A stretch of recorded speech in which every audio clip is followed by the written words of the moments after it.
Hello भाई, नमस्कार। इस वीडियो पर जब आप लोग आ ही गए हैं तो वीडियो को लास्ट तक देखना।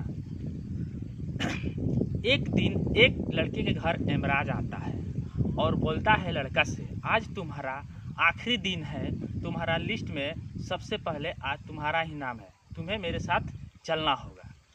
तो लड़के ने कहा ठीक है, चाय बनाते हैं और पी के चले।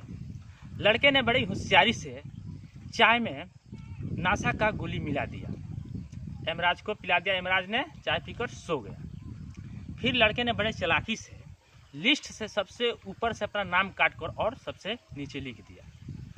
तभी एमराज उठा और बोला, तूने मेरा बहुत ख्याल रखा है, क्यों ना लिस्ट के अंत से शुरू करें।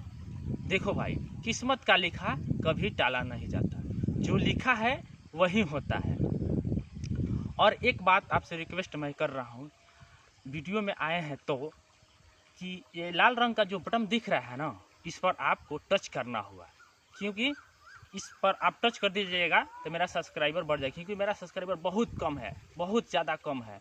आपसे बहुत गुजारिश मैं कर रहा हूँ, इस लाल रंग का बटन दिख रहा है सब्सक्राइबर का दाहिने साइड में स्क्रीन का, उस पर आप टच कर दीजिए। नमस्कार भाई, एकदम नमस्कार।